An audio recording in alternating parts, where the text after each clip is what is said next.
Dobrý večer, milí priatelia. Možno ste postrehli informáciu, že prezidentka Čaputová, prezývaná tiež Rizmanová, v Amerike dostala COVID a kvôli covidu musela zrušiť svoj program. Ja sa pýtam, či Čaputová, tak ako 10 000 ľudí pred pár mesiacmi, či aj ona pôjde do karantény, či pôjde si do Gabčíkov a vyskúša ten neuveriteľný šikana, bordel a humus, čo tam tí ľudia museli zažívať. Či ju budú ako mňa chcieť trestne stíhať za to, že počas covidu som bol vyniesť smeti.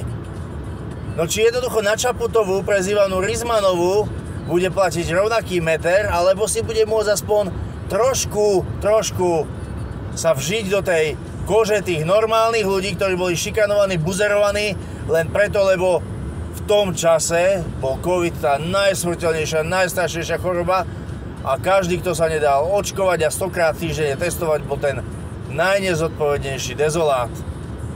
Alebo sa Čaputová, tak ako všetky tie celebrity, len zase vysmeje všetkým ľuďom do očí a ukáže im vlastne, že ten meter nikdy nebude rovnaký, lebo oni vyvolení, ktorí chodia na Svetové ekonomické fórum a na podobné zhromaždenia globalistov, oni sú proste niekde inde.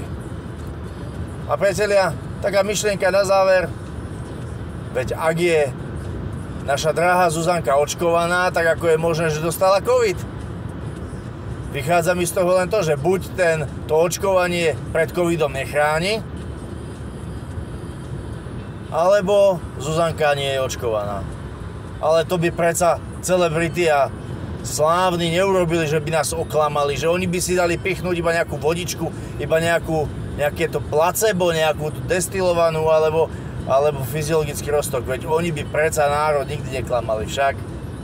No, nie sme hlúpi, seno nežereme a príklad s Čaputovou je len ďalší z množstva príkladov o tom, že túto bandu prisluhovačov globalistov treba už konečne odstaviť a zhodiť z vedúcich funkcií, pretože inak sa nikdy slobody nenadýchneme, inak naše deti nebudú poznať taký kľudný a normálny život, ako sme ho takedy poznali my. A my nesmieme dovoliť, aby ten šikán, ktorý tu bol cez COVID, aby oni zažívali znova len preto, že my sme ľahostajní. Takže toto som vám chcel, priatelia, povedať. Prajem vám pekný nedeľný večer a ak chcete, napíšte do diskusí v článkoch o Čaputovej, čo si o tom všetko myslíte. Majte sa pekne, všetko dobré a hlavne buďte zdraví.